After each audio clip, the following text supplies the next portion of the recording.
I always thought the cross was for the worst ones, for a kind of guilt that wasn't mine.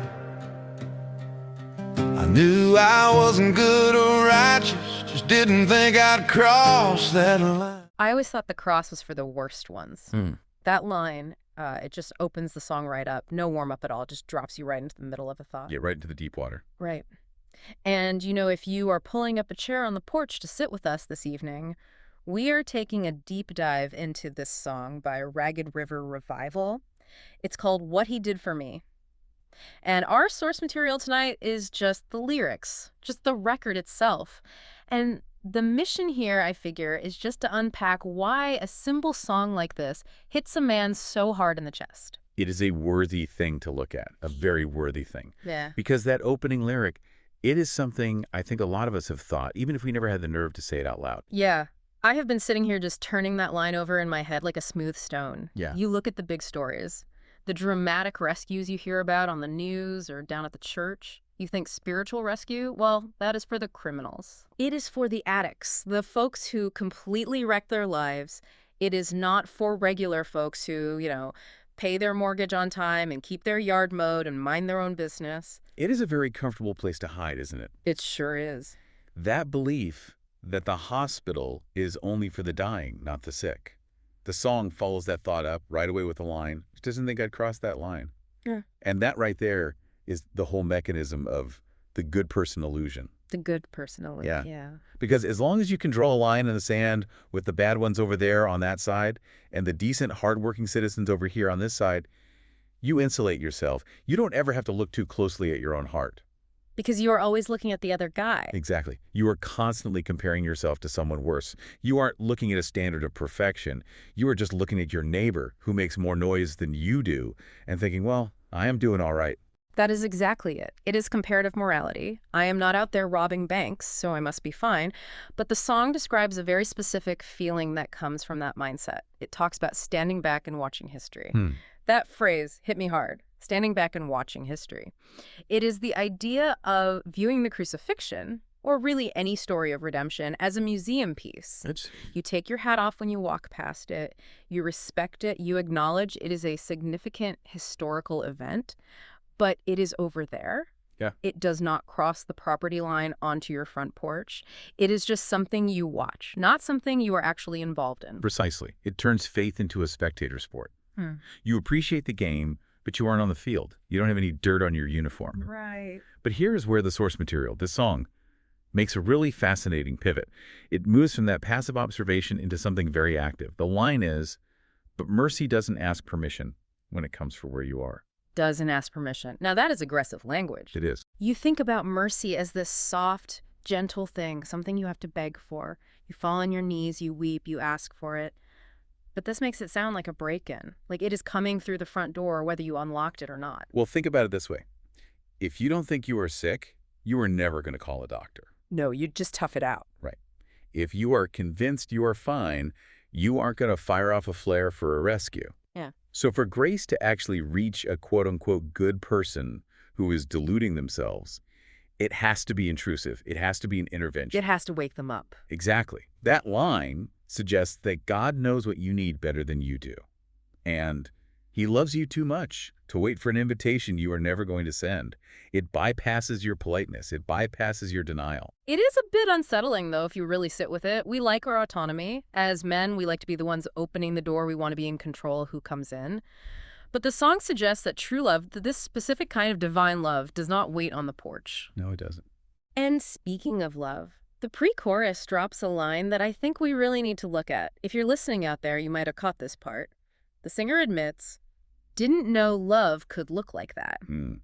That is the absolute shock of the gospel right there. We have such a specific cultural script for love, don't we? It is flowers. It is soft words. It is people making us feel good about ourselves. It is pretty. Very pretty, very safe. But the songwriter is looking at the cross here. He is looking at blood, sweat, wood, and suffering. And he is saying, wait a minute, that is love. It completely flips the dictionary definition. It has to flip the definition. You know, in the ancient Greek text, the word they often used is agape, which is not about affection or sentimentality at all. It is about a gritty, hard decision to seek the best for another person, regardless of the cost to yourself. It is an action. An action, yes. And the source material here is highlighting the grittiness of redemption. If love is just, I treat you nice, you treat me nice, well, that is a transaction. That is commerce. Like trading favors. Exactly. What is being described in the song is a one-way street. It is looking at someone who is broken, maybe even hostile, and choosing to absorb the cost of their rescue. It is not pretty. It is actually quite horrific if you look at the physical reality of it, but it is the only kind of love that can actually save a man. And that leads us right into the chorus, which to me feels like the emotional pivot point of the whole track.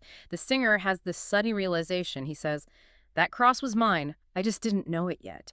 That is the moment the camera swings from the history books right into the mirror. That is the shift from theology to reality. You can memorize the creeds, you can know the history of the Roman Empire and the mechanics of a crucifixion.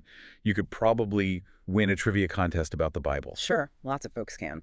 But there is a massive gap, a canyon really, between knowing Jesus died for sinners and knowing Jesus died for me personally. It is the difference between reading a news report about the national debt and getting a letter saying the bank is coming to foreclose on your specific house. That is a perfect way to put it. And let us talk about that debt analogy because the song leans heavily into it. The lyric says, "Every nail, every drop of grace was paying off my debt." Now, in our modern world, debt is just annoying. It is a credit card bill or a tractor payment. Just something you just chip away at every month. Right. But in the framework this song is operating in, debt is moral bankruptcy. It is the weight of everything you have ever done wrong, every person you have hurt, every time you were selfish, every time you looked away when you should have helped. And that is a heavy, heavy thing to carry. I think even folks who aren't religious at all feel that way. We call it baggage nowadays, or regret. But it is a debt. It weighs a man down. It changes how you walk. It changes how you sleep at night. It does. And to suddenly realize that the bill has been paid by someone else, well, that is a complex emotion. How so? On one hand, it is pure relief. The ledger is zero. You are free. But on the other hand, it is profoundly humiliating. Humiliating. I hadn't thought of it that way. Well, think about the pride of that good person we started talking about. To accept a payment, you first have to admit you could not pay it yourself. You have to admit you were completely broke, insufficient. For a proud man, the guy who mows his lawn and fixes his own roof, that is devastating to the ego. Yeah, we want to be self-sufficient. We want to look the bank manager in the eye and say, "I got this." Exactly. To let someone else die to pay your debt is the ultimate admission of helplessness. You bring nothing to the table. That is a powerful insight. It flips the whole narrative. The cross isn't just a rescue. It is an exposure of our inability to save ourselves. But then the song adds this extra layer, I guess you'd call it choice. The line is, "He stayed when he could have walked away." That is the kicker right there. This wasn't a trap. It wasn't a tragedy of circumstance where someone was just in the wrong place at the wrong time. The lyrics emphasize the voluntary nature of it. In any court of law, if someone is forced to take a punishment, we call that injustice. But if someone volunteers, if they have the absolute power to stop it at any moment, which is the claim here, that Christ could have ended it instantly and they choose to stay, that transforms the suffering into a gift. It stops being a victim story. It starts being a hero story. But a very strange kind of hero. Not the kind that conquers by wiping out the bad guys. The kind that conquers by dying for them. The lyric says, "I didn't ask him to do it. That's what he did for me." It is the unasked for nature of it that makes it so hard for a man to process. And you can see the singer struggling to process it. Yeah. Because in the second verse, he immediately reverts back to human nature. I actually had to laugh at this line when I read the source material. It says, "I tried to clean myself up first, tried to earn my way back in." Oh, man. I know that feeling. That is the universal do-it-yourself project. It is. We are absolutely obsessed with it. It is like cleaning the house before the maid comes, or washing your truck before you take it to the mechanic. We have this deep-seated need to be presentable before we approach the divine. We think, okay, let me just quit this bad habit. Let me start giving a little money to charity. Let me get my temper under control. And then I can go to God. It is a control mechanism. Yeah. If I clean myself up, then God owes me acceptance. I have earned it. I have met the standard. I can stand tall and shake his hand. Yeah. But the song cuts that logic right off at the knees. The next line is, But grace don't wait on better versions of the man you've always been. Grace don't wait on better versions. That is, well, that is a relief, honestly, because I have been waiting on a better version of myself for 40 years, and he hasn't shown up yet. You and everyone else? Yeah. That future version of you, the guy who exercises every day, never yells at the dog, reads all the right books, he's a mirage. Yeah. If God waited for that guy to show up, we'd be waiting forever. We'd die waiting. We would. The radical claim of this song is that God engages with the current you. The flawed, messy, deeply indebted you. The you that is sitting right here on this porch, right now. But here is what is interesting to me. You would expect, if God is engaging with the messy me, that there would be a lecture involved. Stern talking to. Exactly. You would expect the classic fatherly speech. You know the one. Okay, son, I will help you out of this jam, but first, you are going to sit down and listen to exactly how you messed this up. We have all given that speech. We have all heard that speech. We sure have, but the song says, he didn't list my failures, didn't tell me where I went wrong. That silence is louder than any lecture could ever be. You know, I actually think I would prefer the list. Really? Why is that? Because a list is actionable. Give me 10 things I did wrong. I can tackle a list. I can say, okay, I will fix number 1. I will apologize for number 2. I will pay back number 3. It turns redemption into a project management task. A man can handle a project. I can work a list. You can handle a project because a project leaves you in control. A project allows you to keep your pride intact. You are earning your way back into the good graces. But look at what the song offers instead of a list. It says, he just opened up his hands and said, this is what love costs. Yeah, that stops you cold. You can argue with a list. You can justify your way out of a lecture. You can make excuses and say, well, I only did that because he did this. But you cannot argue with open, wounded hands. No, you can't. That image shifts the whole dynamic from a courtroom into a hospital room. It is not about fixing the past. It is about seeing the brutal price of the present. It demands surrender, not self-improvement. And that is terrifying for the human ego. This is what love costs. It implies that the debt we talked about earlier, it wasn't just written off with the stroke of a pen. It wasn't a clerical error that got erased. It was paid. It is a transaction of blood, not ink. Exactly. You hear folks talk sometimes about cheap grace. The idea that forgiveness is just God shrugging your shoulders and saying, no big deal, boys will be boys. This song rejects that entirely. It says, no, it is a big deal. It cost absolutely everything, but I paid it. That gives the forgiveness real weight. Yeah. It is not cheap. It is free. And there is a huge difference between something being cheap and something being free. That is a crucial distinction. For anyone listening, you really have to hold those two ideas together. Free to you, but it costs everything to the one giving it. And the bridge of the song really hammers home the humility of that payment. The lyric says, no spotlight, no applause. In our world today, if you do something good, you post it somewhere. If you donate money, you want your name carved on the side of the building. But this, a savior choosing to stay, it emphasizes the absolute loneliness of the act. It wasn't a performance for the crowds. It was a quiet work. And it leads to what theologians like to call the great exchange. The lyrics put it very simply, taking on what I deserve so I could walk away. I want you to really sit with that image, if you're listening. The guilty party, and that is us, according to the song Walking Away. Free, sun on our face, chains gone. While the innocent party stays behind to take the punishment. It violates every single sense of fairness we have built into us. It is fundamentally unfair. Yes. If a human judge did that in a county courthouse, we would riot. We would say justice was not served. We would say the system is completely broken. But the scandal of grace, and that is a phrase that gets used for a good reason, is that God chooses to satisfy justice himself rather than demanding it from us. It goes against our grain. It does. The song celebrates this unfairness. We get the light. He took the darkness. If we got what was fair, we would be entirely lost. It is almost like the song is moving us deeper and deeper into this realization as it goes, because by the time we hit the final chorus, the tense changes. It goes from realizing the cross is mine to realizing that cross was mine before I ever believed. Yes. This touches on a concept folks call prevenient grace, the grace that goes before. It is a massive comfort if you really chew on it.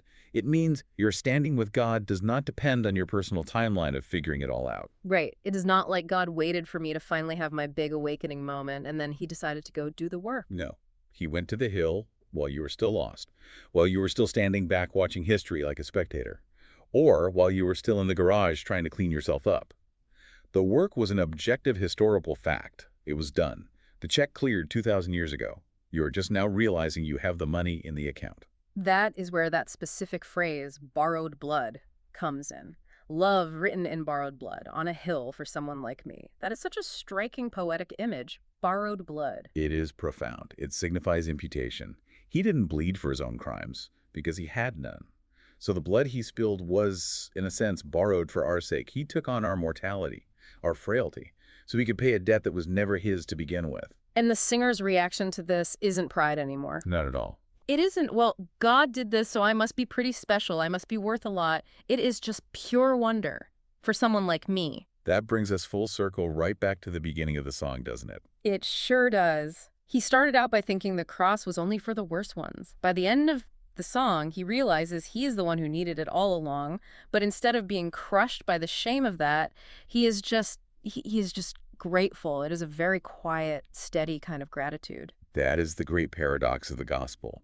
You find out you are far worse than you ever dared to imagine, but you are far more loved than you ever dared to hope. Both are true at the exact same time. Both true. And I love that the singer, who we can treat as the expert on his own experience here, admits, I don't understand it all even now. That is a great line. It is my favorite line on the whole track. It validates the mystery of it all. Yeah. You do not need a theology degree to be saved. You do not need to understand the deep mechanics of atonement theories or the hypostatic union to feel the weight of grace.